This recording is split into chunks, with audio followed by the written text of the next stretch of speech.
Hello everyone. इस class में आज हम लोग पढ़ेंगे the rule of conditional proof, जिसे हम the strengthened rule of conditional proof भी कहते हैं। ये भी वैलिडिटी प्रूफ करने का एक डिडक्टिव मेथड है।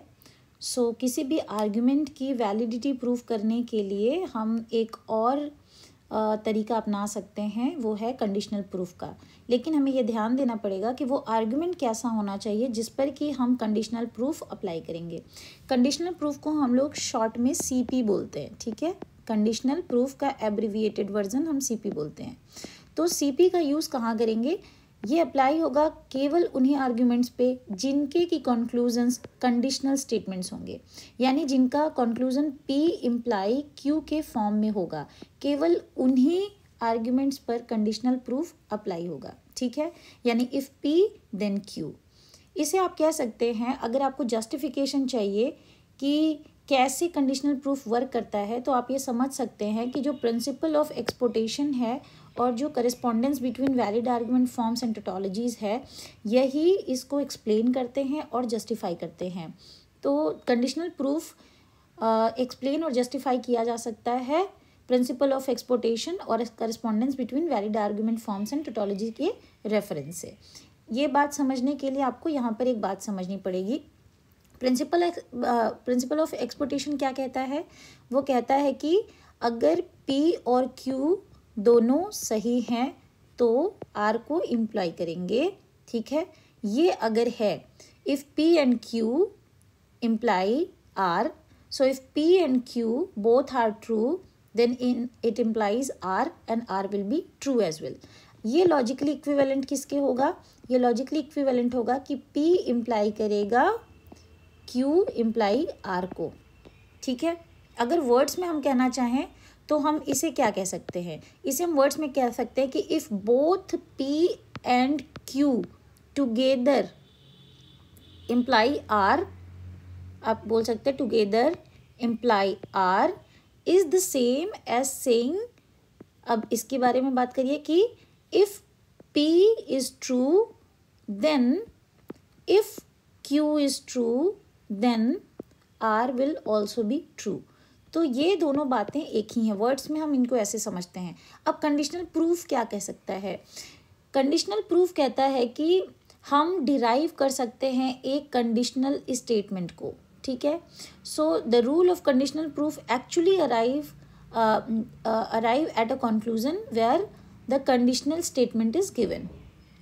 अब अगर हम अज्यूम करते हैं कि P जो है वो लॉजिकली लीड करता है Q की तरफ, ठीक है। अगर ऐसा मानते हैं तो इसका मतलब है कि हम इन्फर कर सकते हैं P इम्प्लाई Q।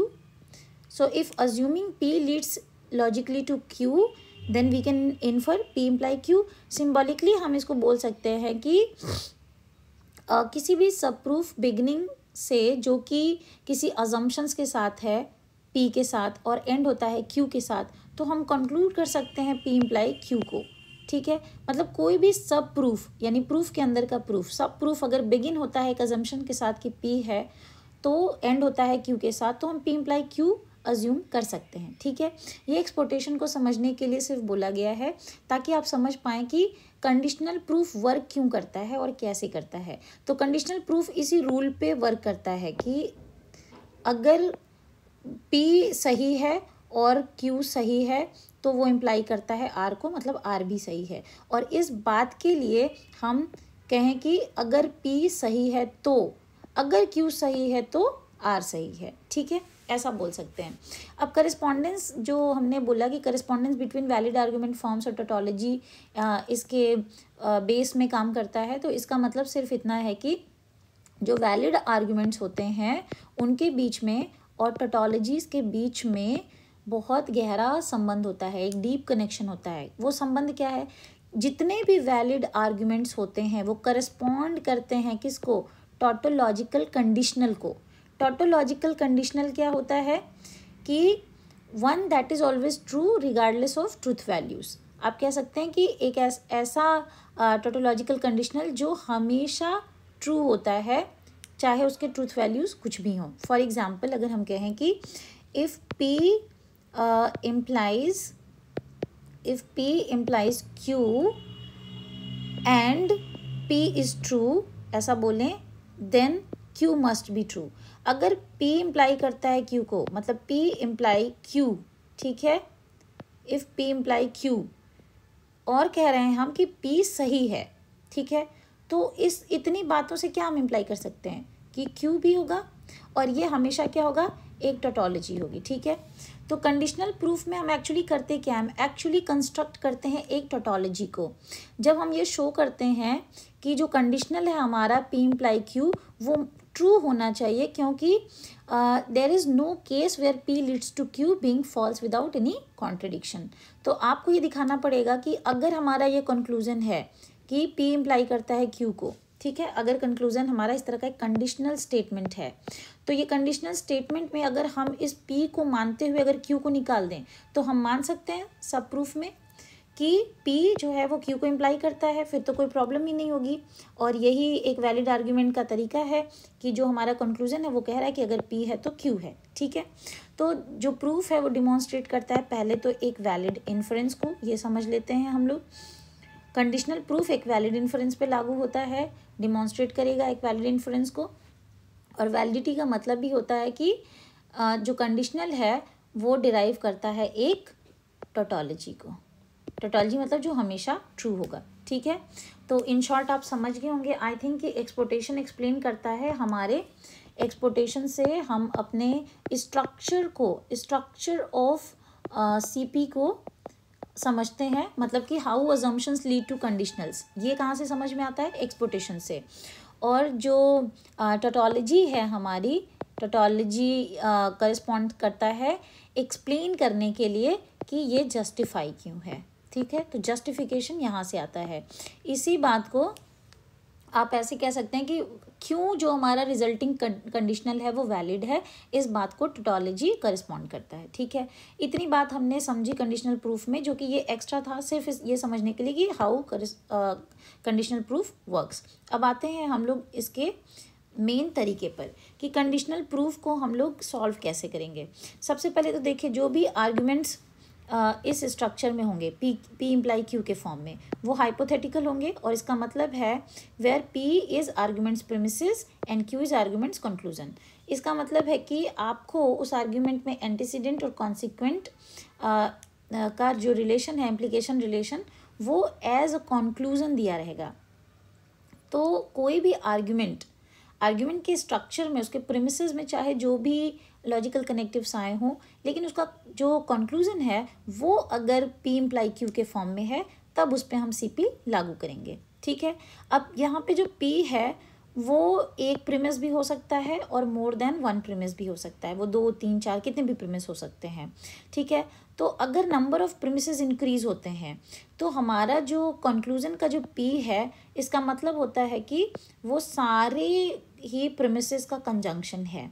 क्योंकि अल्टीमेटली आप अगर P को एक प्रीमिस मानते हैं तो P इम्प्लाई Q करते हैं, लेकिन अगर कई सारे प्रीमिस हैं तो आपका जो एंटीसीडेंट है वो सारे प्रीमिसेस का कंजंक्शन माना जाता है, ठीक है। इसीलिए इसको सब प्रूफिंग भी हम कहते हैं कि जहाँ से ख़त्म होता है आपका कंक्लूजन या आर्ग्यूमेंट, जहाँ पे एंड होता है वहाँ से हम फिर से सब प्रूफिंग शुरू कर सकते हैं, फिर से एक प्रीमिस मान सकते हैं और शुरू कर सकते हैं। तो आइए हम लोग देखते हैं कि क्या करते हैं। एक आर्गुमेंट वैलिड होता है तभी और सिर्फ तभी जब ये करस्पॉन्ड करता है कि कंडीशनल जो है वो एक टोटोलॉजी है, ठीक है। अब A आर्गुमेंट का प्रीमिस है और मान लीजिए A.B आर्गुमेंट का कंक्लूजन है, तो ये वैलिड कब होगा, if and only if A imply A.B। अगर ये हुआ तो ये एक टोटोलॉजी होगी और ये एक वैलिड आर्गुमेंट माना जाएगा। तो if A is true then A.B must be true, ये हम जानते हैं, ठीक है, इम्प्लीकेशन में, क्योंकि इम्प्लीकेशन का स्ट्रक्चर ही है अगर P इम्प्लाई Q है, मतलब इफ़ P देन Q, अगर P सही है तो Q सही है, ठीक है। तो आइए एक सवाल से हम लोग CP को देखते हैं। क्या करेंगे, सबसे पहले ये आपको एक प्रीमिस दिया हुआ है A इम्प्लाई B और इसका कंक्लूजन है A इम्प्लाई A.B। अब हम शुरू करते हैं यहाँ से CP को लगाना। दूसरे प्रीमिस में हम ये जो कंक्लूजन का एंटीसीडेंट है इसको एज अ प्रीमिस मान लेते हैं और जो कंक्लूजन का कॉन्सिक्वेंट है इसको हम लोग यहाँ पर देखिए कंक्लूजन मान लेते हैं और आगे इसके लिख देते हैं सीपी। इसका मतलब है कि सेकंड प्रीमिस में आप कंक्लूजन के एंटीसीडेंट को प्रीमिस बना देंगे और कॉन्सिक्वेंट को कंक्लूजन बना देंगे। और अब हमें प्रूफ क्या करना है, हम इन प्रीमिसेस की सहायता अब ले सकते हैं। जो पहले से प्रीमिस हैं उनको ले सकते हैं और जो बाद में हमने प्रीमिसेस जोड़े हैं उनके साथ हम उनको ऐड कर सकते हैं। ठीक है, तो आप देखिए अब आपके पास दो प्रीमिसेस हैं, ए इम्प्लाई बी और ए। ठीक है, 1 2 प्रीमिस। और प्रूफ अब आपको क्या करना है, आपको प्रूफ करना है ए डॉट बी।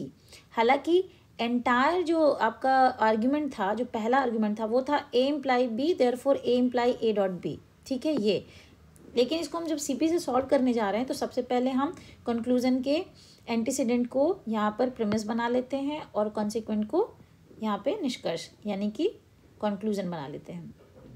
अब तीसरे में हम क्या कर सकते हैं, पहले और दूसरे को मिला के अगर मॉडस पोनेंस लागू कर दें तो बी निकल जाएगा, because P imply Q, if P then Q. यहाँ से बी मिल गया और ए और बी इन दोनों को अगर हम कंजंक्ट कर दें तो ए डॉट बी, जो कंक्लूजन हमें यहाँ सीपी से प्रूव करना था वो प्रूव हो गया।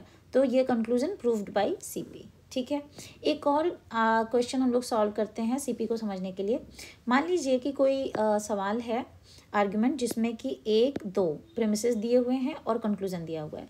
कंक्लूजन का जो एंटीसीडेंट है वो ए है और जो कॉन्सिक्वेंट है वो एफ है। तो हम सीपी से क्या करेंगे, तीसरे प्रीमिस में एंटीसीडेंट को यहाँ पे प्रीमिस बना लेंगे और जो कॉन्सिक्वेंट है उसको यहाँ पे कंक्लूजन बना लेंगे। ठीक है, अब सेम वही काम करेंगे, 19 रूल्स का यूज़ करते हुए हम तब तक आगे बढ़ते रहेंगे जब तक कि हम ये एफ को प्रूव ना कर दें, क्योंकि हम यहाँ मान के चल रहे हैं इस प्रीमिस में कि इफ़ ए देन एफ। ठीक है, तो जो हमारा कंक्लूजन होगा उसको हम लोग कंडीशनल स्टेटमेंट में प्रीमिस और कंक्लूजन के तौर पे मान लेंगे कि अगर एंटीसीडेंट है तो कॉन्सिक्वेंट है।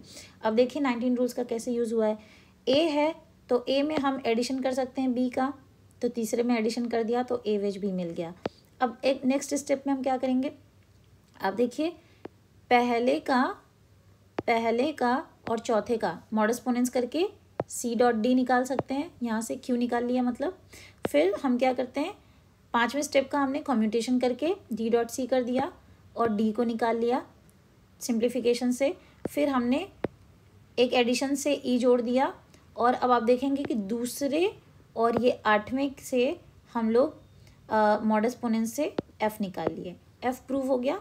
तो हम चले थे कि इफ़ ए देन एफ और हमने प्रूव कर दिया। इसका मतलब this is also proved bye CP. तो सीपी कंडीशनल प्रूफ से हम लोग इसी तरीके से सवाल लगाते हैं और आर्ग्यूमेंट्स को प्रूव करते हैं। अगर आपने इसको प्रूव कर दिया कि अगर आपका एंटीसीडेंट प्रीमिस में जुड़ता है तो आपका जो कॉन्सिक्वेंट है वो वैलिडली डिराइव हो सकता है, तो आप समझिए कि कंडीशनल प्रूफ से आपने आर्ग्यूमेंट की वैलिडिटी को प्रूव कर दिया। और हमेशा ध्यान रखिएगा ये कहाँ पर आप लगाएंगे, सिर्फ वहाँ पर जिस आर्ग्यूमेंट का कंक्लूजन एक कंडीशनल स्टेटमेंट होगा। इसी के साथ यहाँ पर रोकते हैं। आई होप कि आपको समझ में आ जाएगा और क्लास में ऑलरेडी हम लोग डिस्कस कर रहे हैं इसको, तो कोई दिक्कत होगी तो आप पूछ सकते हैं। Thank you everyone.